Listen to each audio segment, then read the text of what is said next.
Welcome back, friends. I do appreciate you checking out Cultural Savage and listening in.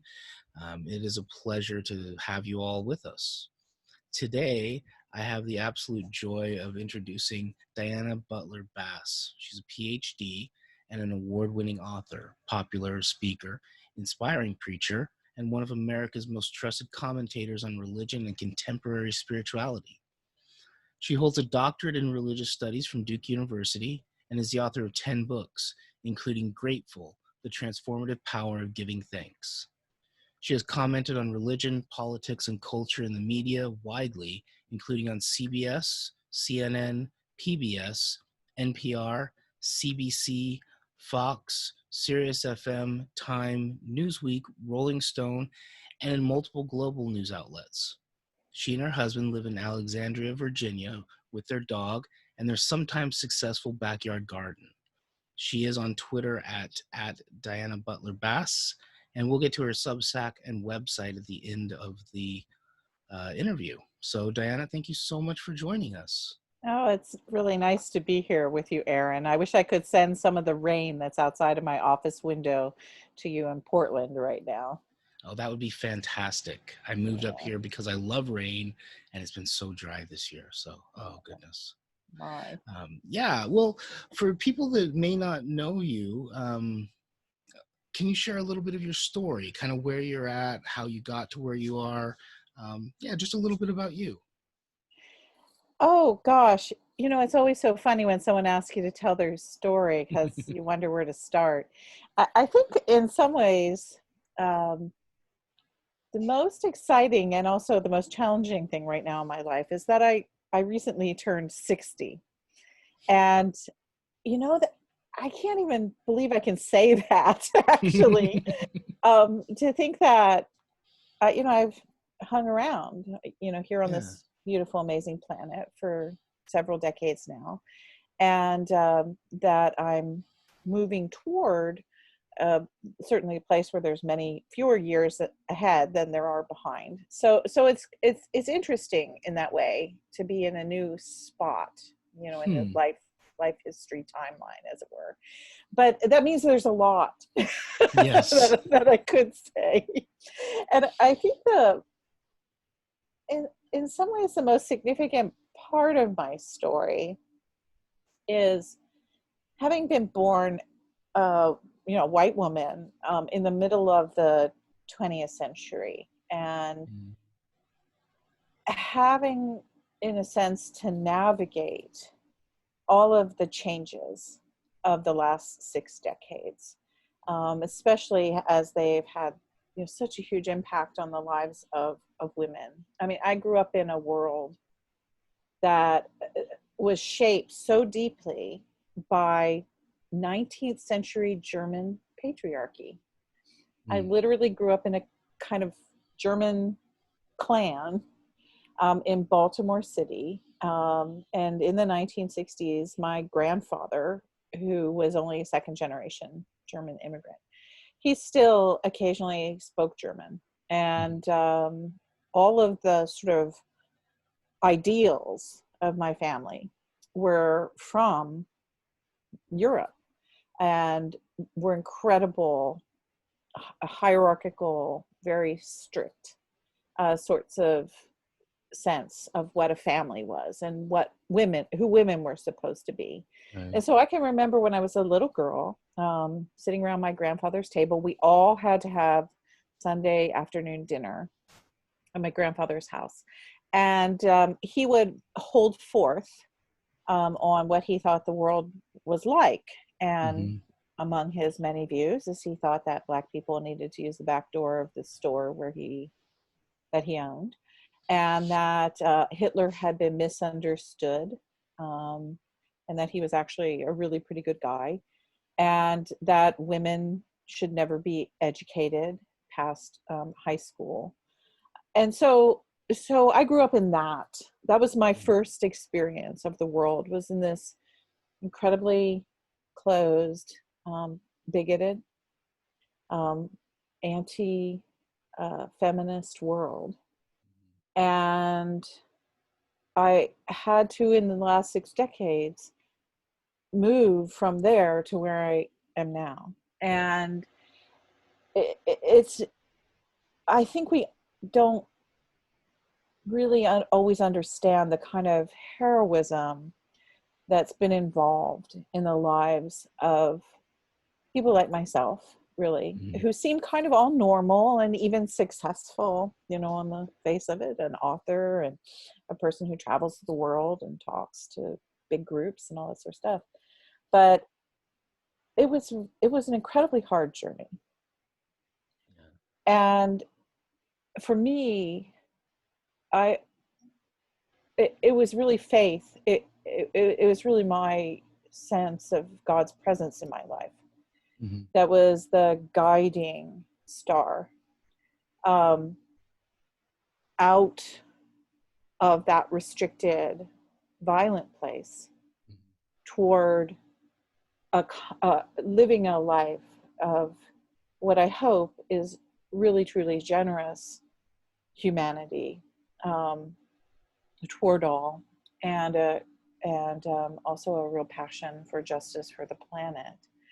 And so I wouldn't have gotten here if it wasn't for grace, if it wasn't for God and the presence of God. And even I still love using the really kind of pietistic language. I love Jesus. Yeah. As a liberal, you'll hear that from liberal Episcopalians very much, I guess. But I love Jesus and feel like Jesus has been the longest life relationship I've ever had. That's great. And so all of that was my pathway from what could have been a life spent, you know, basically it was a culture of death that I was born into.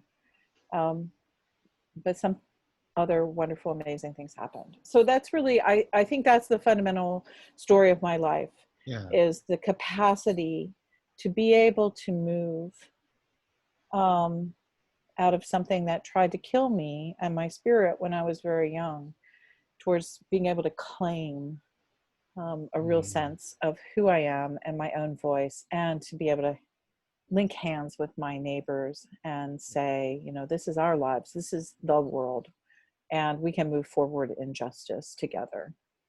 Yeah, that's beautiful. You mentioned that, excuse me, you mentioned that God's presence has sort of been your guiding star.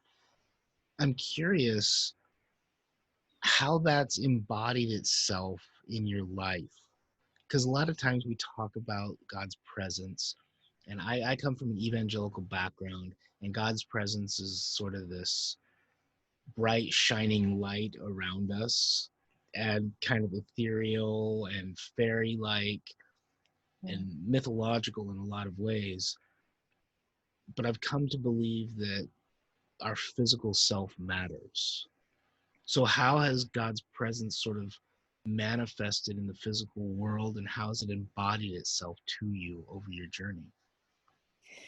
I love this question, and you had no idea when you invited me on, but the book that I'm finishing right now is actually a book about Jesus. It comes out the next spring.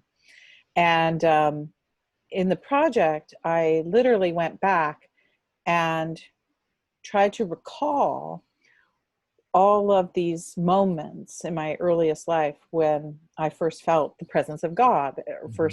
And for Christians, that presence often manifests itself in some sort of experience of Jesus. And so I sat down and wrote down all these different things in my journal before I started writing the book about, you know, what were my memories of Jesus. And my earliest memory of Jesus is that I was probably 2 or 2.5 years old, and I had been moved from the crib to the big girl bed. And my brother, my baby brother, was in a crib in the corner of the room. And I can actually I can remember what the room looked like. And my mother had put next to my bed as a kind of nightlight, but it wasn't a nightlight. It was a glow in the dark plastic manger scene. And I've looked them up on Yeah. eBay, and I've literally found that you can still buy them from the 1960s on the eBay, these little glow-in-the-dark manger scenes. And I loved this manger scene. I remember when I was tiny, I would pick it up and I'd just stare at it. And so this one night, and the story was confirmed by my mother before she passed away. So I know that this did happen. It wasn't just in my imagination. Is that I started screaming at the top of my lungs, and my mom came running into the room and said to me, "What's the matter? What's the matter?" And I was pointing to my mouth, and I was saying, "Jesus, Jesus, Jesus," and my mother said, "What?" And she pried I can remember this too. She pried my lip open, Mhm. and the baby Jesus was stuck between my my top two baby teeth, and that was I was saying Jesus teeth to my mother. And so apparently I loved the baby Jesus so much that I had to eat him. And and that is my very first ever memory of Jesus, was somehow this manger scene just held this utter fascination for me, to such a point where I Yeah. wanted to eat the baby Jesus. And talk about embodiment. Right. So anyway, the whole book is about those kinds of memories. And I love this question because we often do think about the presence of God as some distant, untouchable thing. But Yeah. in the project that like I said, I'm finishing it up. It's everything from trying to eat the head off of a baby Jesus to when I was about 12 years old. My parents were kind of liberal Methodists, and they thought that while they valued religion, and they valued being Christian, and they took us to church and all sorts of really good values from Hmm. Christianity, they also didn't want you to get too overboard with it, and Right. so they used to hide the Bible because they thought it was kind of like, ooh, that's kind of a book, and they were kind of cool swinger types too in the Hmm. 60s, martinis and smoking and all this kind of stuff. And so they would lay the Playboy magazines out on the bench, out on the coffee table, and the Bible was in this closet. And so what that meant, of course, is that I was far more interested in the Bible. Yeah. And so there was this time when I was about 12, and we lived in the country out in the woods in Maryland. And I remember I would sneak the Bible out of the closet, and I would go into the woods and I would read it. I remember this one time sitting there reading the Bible, and a bird pooped on my head. And so I've always thought of that as like, oh my gosh, it's kind of the weirdest sort of vision of the Holy Spirit ever. Oh, and, I love that. and so that's kind of, I think that that's really kind of what it's all about, actually, is that we wander through these unexpected moments of our existence. Yeah. And it's almost like God is a transgressive presence that shows up in the least expected and sometimes Yes. funniest ways possible. And yet, all those episodes of my own life really combine into this confidence that Hmm. God is present, and God is with us. Oh, that's great. That's great. I love that. It reminds me where Paul says about Christ that in him we live and move and have our being, Yeah. even in these moments that um, that most people wouldn't think of as religious moments, Mhm. because you're doing children things and birds are pooping on your head, and that's not the quote unquote religious way of handling God's presence. But God seems to show up throughout our lives in different ways where he weaves back and forth. Yeah. um And that is, I've come to trust that it is the presence of God when the least expected thing happens. Mm. I had this good friend who used to say to me all the time, he said, you know, you never trust a Pentecostal saying that they've had a miracle, because that's what Pentecostals just expect. Mm-hmm. Pentecostals expect God to show up miraculously. And then they said, but if a Presbyterian who graduated from Princeton Theological Seminary says that they've experienced a miracle, then you believe it. Yeah. And I thought, that's really true. It's like, and that's what I was talking about a moment ago, is in a sense, God's presence is transgressive. It Mm-hmm. doesn't obey our rules, and it certainly doesn't follow our theologies. No. And so sometimes I've discovered that the most sort of unexpected, unreal, most surprising things have been evidence Mm-hmm. of the holy along my way. Yeah, And so yeah. now I just kind of, when stuff like that happens, I just laugh. It's just like, okay, I'm forgetting something here. I'm going to start paying attention again. So Well, that's great. So paying attention. yeah. Okay, this might seem different, but I'm thinking of Jesus and all the ordinary moments of his life when he was here in the incarnation. And this idea of being aware, of paying attention. How do you think that paying attention helps us embody the humanity that Jesus sanctified by taking it on? I think we take a lot for granted. I think we take a lot for granted about the earth. I think we take a lot for granted about our own bodies. Mm. For several years, I had a friend who was a massage therapist, and she had a real kind of mystical spin to her. Mm-hmm. And despite the fact that I love a theology of embodiment, I have a lot of trouble with my own body, frankly. And I think that's just part of that inheritance from being born around 1960 and being a Yeah. woman.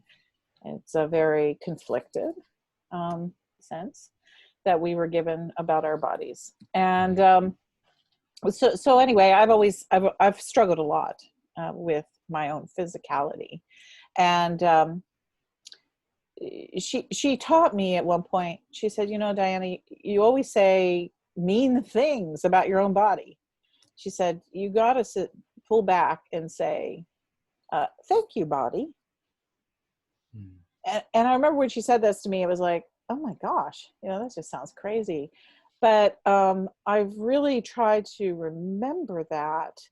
And she would tell me as well. And it was important for me to hold on to this, that my body is, in a sense, I was talking about Jesus as my oldest friend, but really what is truly our oldest friends are our bodies. Um, deep in the womb, it was these bodies that were knit together in both the mysteries of science and the mysteries of grace. And that before we knew anything else, we knew the inside of our mother's bodies, and we knew these bodies, and they held all that we would become. So to learn to pay attention, even in something as a practice as goofy as saying "thank you, body," Mm-hmm. Or to understand that, as I think it was Thich Nhat Hanh who said that every time you place a foot on the earth, you're saying thank you. And so that idea of our steps, even just on the body of Mother Earth, Mm-hmm. I think is a kind of intentionality that we can all grow into, and it's important to understand where we live and how we're connected with one another. I agree completely. Mention being connected to each other. I often say that we belong to each other, and I really believe that.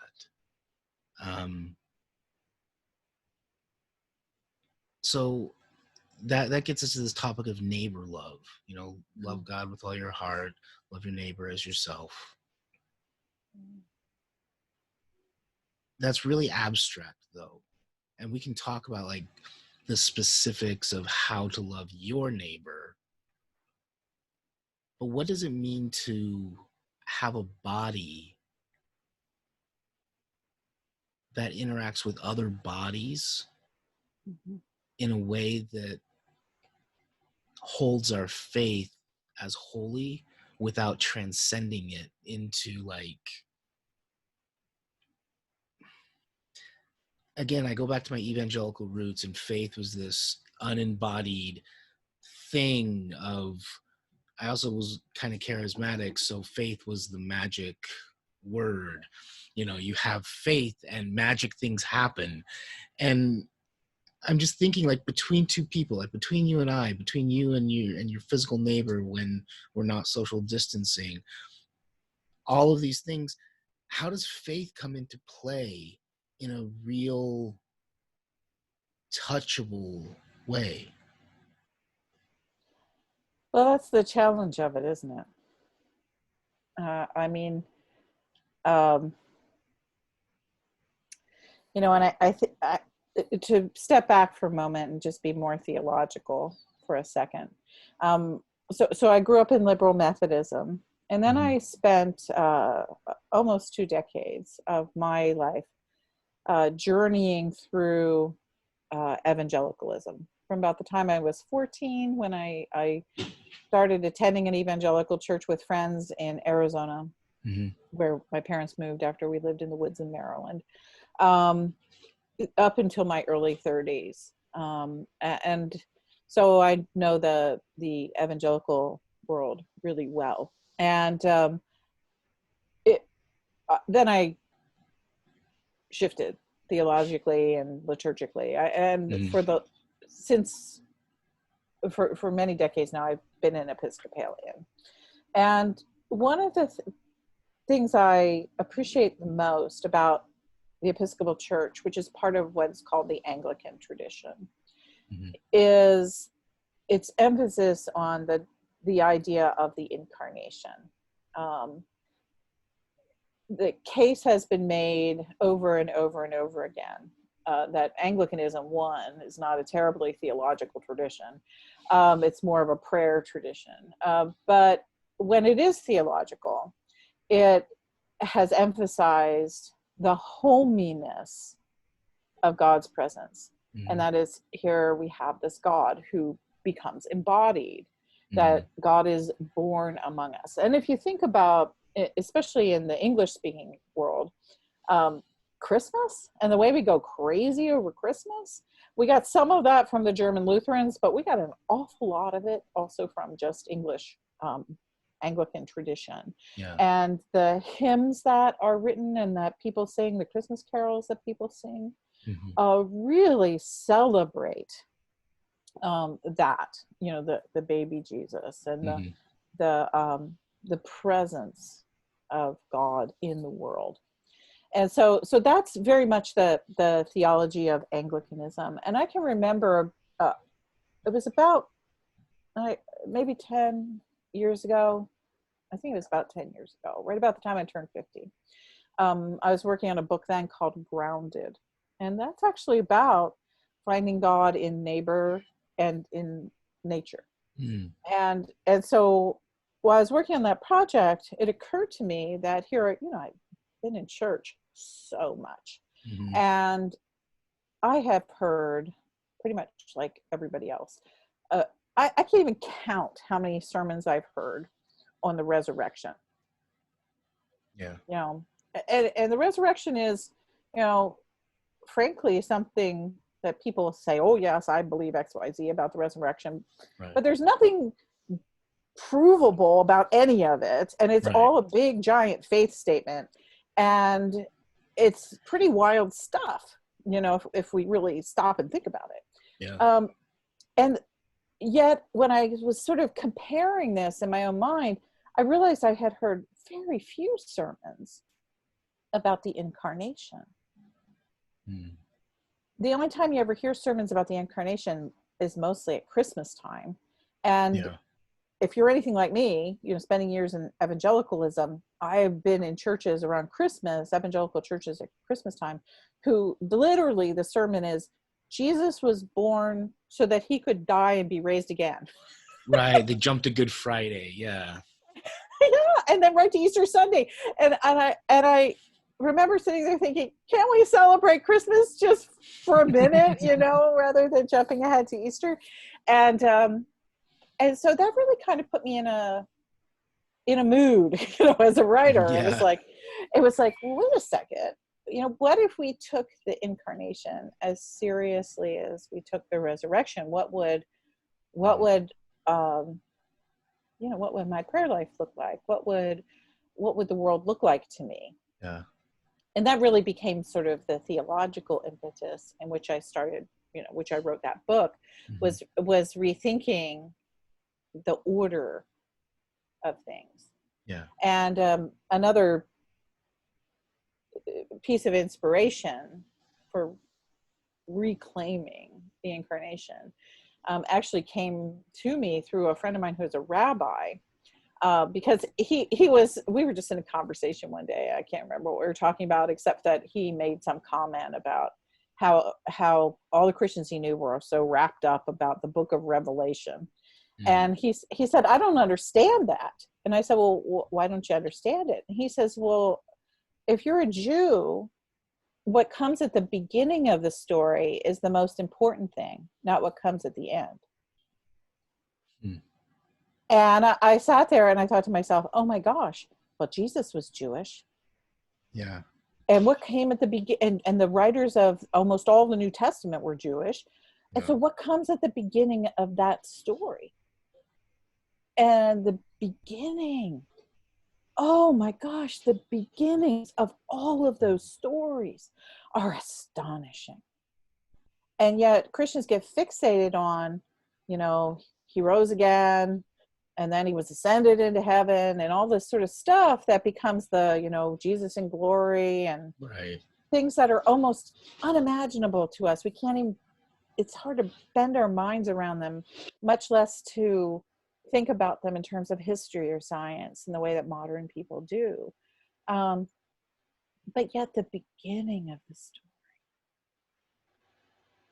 it's breathtaking. And so that's when I started thinking about that beginning of the story. What if we took all of that, the birth and the childhood and the walking around with his friends in Israel, the beginnings of the story, and shifted our emphasis there. And that became a new moment for me to move towards the idea of embodiment. And it also opened the door for rethinking, what does it mean to love my neighbor? Because of course that's part of the beginning of the story, Yeah. is Jesus in the gospel accounts. It's all about friendship and hanging out with people who are unexpected, and breaking rules to be with your friends, and to do justice with other people. And and it's a really beautiful thing. And so I think that all that, the sort of the teaching and the modeling that Jesus does at the in the tender earthy parts of the gospel narratives are constantly calling me towards loving my neighbor. And it's not a distant thing. It becomes a very personal and very real thing when I remember Jesus as that friend, and also Jesus as a teacher who was really trying to teach us by example and by reordering Jewish theology, how to love our neighbor in real time, in the real world. Yeah. Um, Yeah. and so I think that's the other thing, evangelicalism, and actually, sadly enough, some forms of mainline religion now tend to kind of sneer at the idea of Jesus as friend or Jesus as teacher. Yet that was how the people around him experienced him. Yeah. The risen Lord stuff didn't come until much later, when they were trying to get their brains around whatever it was that happened to them. Yeah, they experienced Jesus coming, That's right. but they didn't ever experience Jesus coming again. So in some ways, that is much more theological imagination Mm-hmm. for a reason. You know, John's revelations for a reason, but it still is theological imagination, and Right. it's drawn from the earthiness of Christ, sort of trying to transcend that and what that means. That's so true. Yeah, and it's fascinating to me because the Book of Revelation, which as you rightly point out, is probably the greatest sort of literary act of theological imagination that we have in the canon of Scripture. Um, it ultimately ends with a garden Yeah. where there's the throne of God, which is a river is coming out of it, and it's Mm-hmm. lined with trees, and it's like it's all of a sudden it's a theological and metaphorical perfect garden, Mm-hmm. but in a sense the story ends where it began, Yeah. back in Genesis, and you get this the call at the very end of the Book of Revelation, and the Spirit says, "Come." Yeah. Spirit and the bride say, "Come." Yeah. And so the final calling of even an act of theological imagination is a re-envisioning of the earth, a here and now place that will be embodied, and it is an invitation into a unity. I mean, the Spirit and the bride, okay, come on. I Yeah. mean, it's literally an invitation into something that is akin to sexual union Mm-hmm. with God, of intimacy, and that drawing together in unity that will never be broken. And so even the mystical, unexplainable theological imagination parts of Scripture can't escape the earthiness of what is primarily a Jewish revelation about God's presence in the world. Yeah. Yeah. So you mentioned union, and there's the idea, especially among the mystics and the mystic tradition, of union with God. But I'm wondering about the other way, union with our neighbor, union with each other. Can you speak a little bit to that, and how that changes the emphasis of our faith a little bit?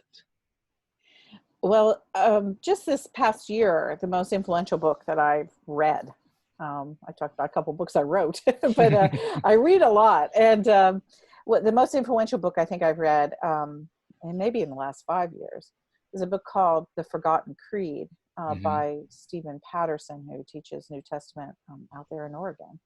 And he makes, I think, an absolute compelling case, historically and textually, that the very first ever creed that Christians said at baptism was, "For you are all one in God.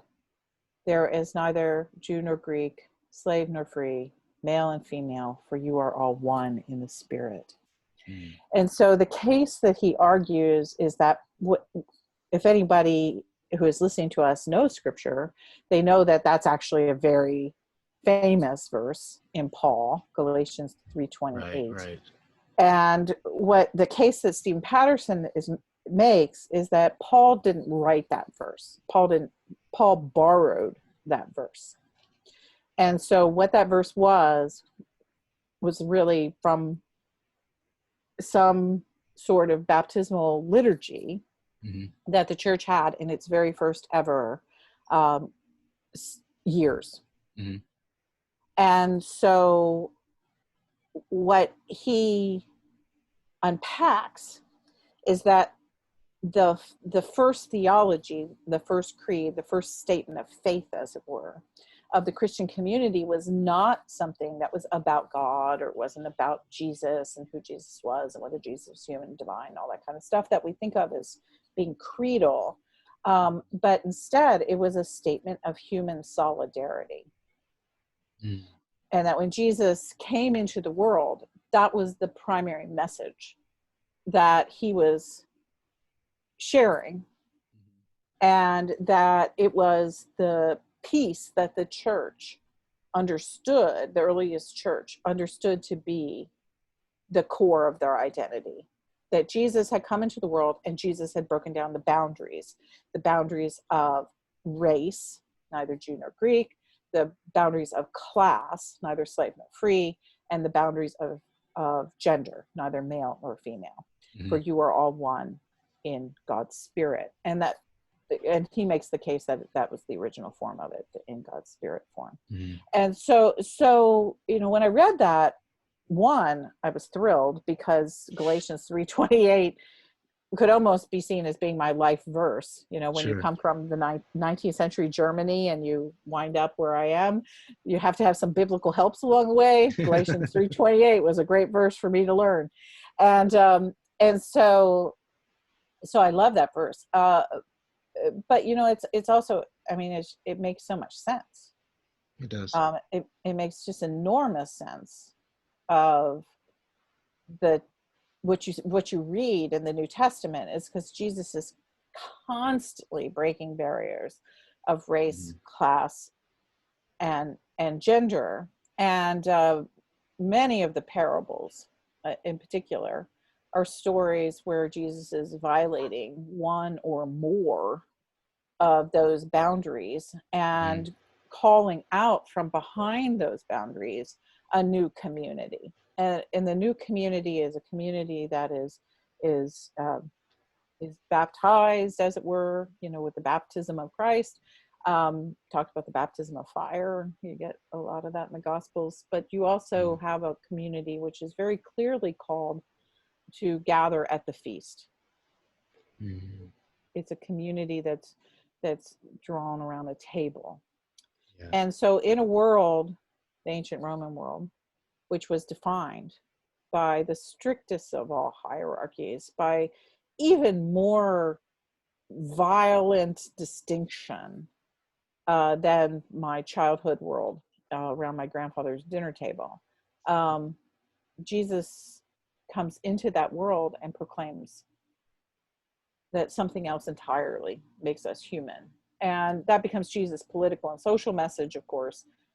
But for the first few decades of the existence of Christianity, Patterson argues that becomes its entire mission statement, its entire creedal formula, was this conception of human beings as part of a unified, singular community knit together in the Spirit of God.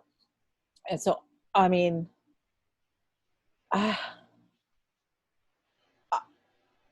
there was something that was so freeing about that when I read that book, and so fundamentally truthful, that it hit my heart like it was the very news that I was waiting for. Someone who was in my field, as another scholar. Yeah. It was like the very thing I was waiting to hear my entire life. That this could be true, that this was the forgotten creed, that this was the first creed.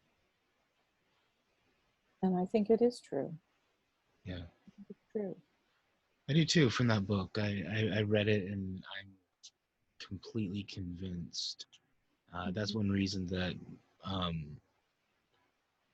it's actually one reason I started this podcast. The idea of the embodiment of our faith being something that unifies us, because we are all embodied. Right. We are all here together. The book blew me away. It really did. Like, it shifted something fundamental in my thinking about the mission of Christ. Yeah.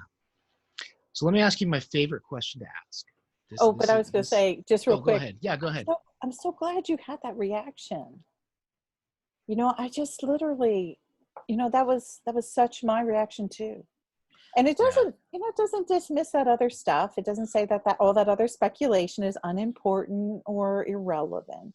It Right. just says the first thing, you know, it's like my Jewish rabbi friend, Hmm. is the first thing is the most important thing. And everything else that comes after is really midrash Hmm. on the Yes. first thing, on the first thing. Very much so. Oh, So I love that phrasing that you just used. Everything else is midrash.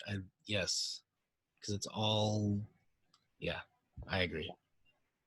So, in light of everything that we've been talking about,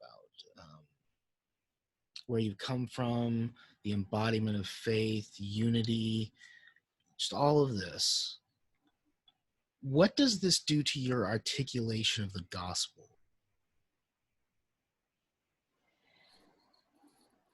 I think it does a couple of things.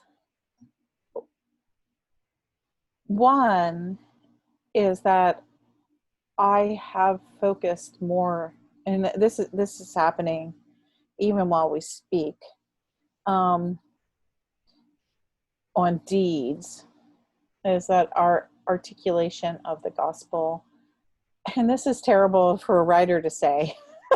No, I mean, it sounds like I'm undermining my entire vocation, but you know, deeds are really important, Mm-hmm. and I've learned through a lot of hard experiences to be able now to walk into a room, and a room of great diversity, and to receive whatever gifts are in the room, Mm-hmm. and to expect that gifts are in the room. And I think that kind of, see, that's not me coming into a room saying, oh, I've got good news and I'm going to tell you all about it. Right. But instead, what I've learned to assume is that almost that every place we walk has gifts and grace and good news. And that part of our job is to have that heart and the attuned soul, so that we can connect with that and then act on it in appropriate and loving ways. And so I think that that's one of the things that I've been learning most. It has a lot to do with issues of race and shifting demographics in the United States, which is such a big, huge deal, where white people need to learn to take that back seat and really learn to listen. So I think that part of my articulation has come now through that capacity to listen, and then to act on what I hear from others, Mm-hmm. and to receive the good news wherever it shows up. And I think and for me, that's been really a kind of a beautiful thing, especially in the last maybe 2 or 3 years. I've gotten invited into just tons more spaces that are interreligious, and spaces that are not predominantly white. Mm-hmm. And it's been actually incredibly humbling, and surprising, Mm-hmm. often, the welcome that I get in those spaces. And it's not for what I say necessarily, even though, you know, I have a lot of people who aren't white people who like my book. Mm-hmm. But it's really just because I'm willing to show up in a space and listen. Mm-hmm. And so I think that for me, that's one of the things that I've been learning. And then as a writer, I also have been learning a lot about words. And I care about words more than I ever have before. And I'm going to spend these next 20 years, which I hope I have.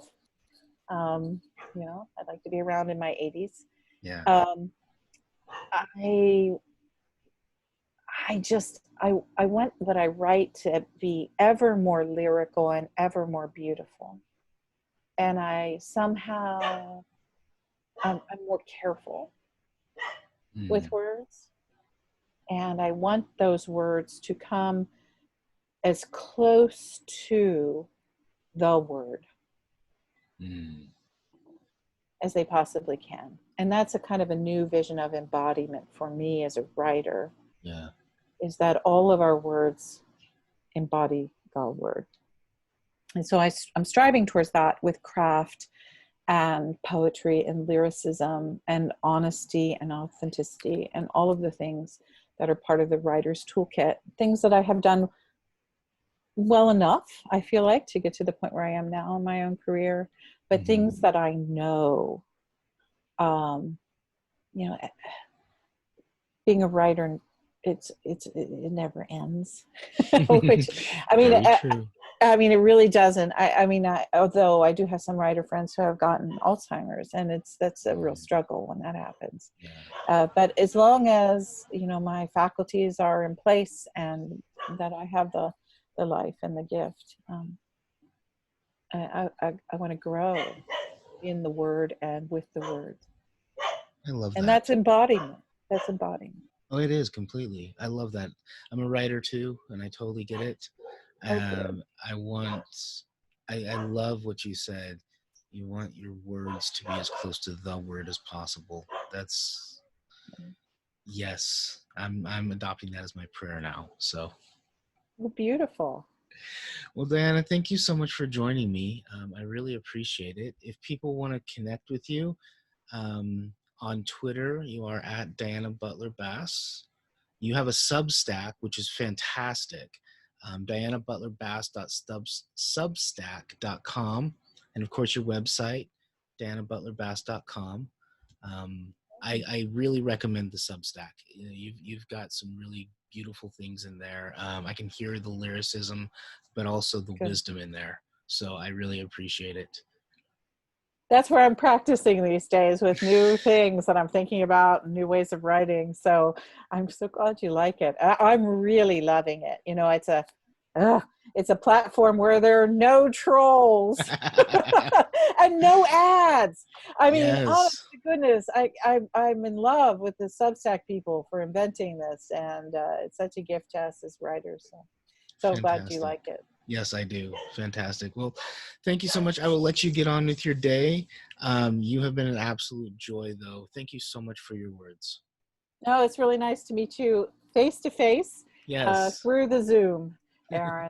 And I hope that one day I'll be able to meet you up there in Portland, because it's one of my favorite places in the world. absolutely. Absolutely. All right. You take care. Okay. Bye-bye. Bye.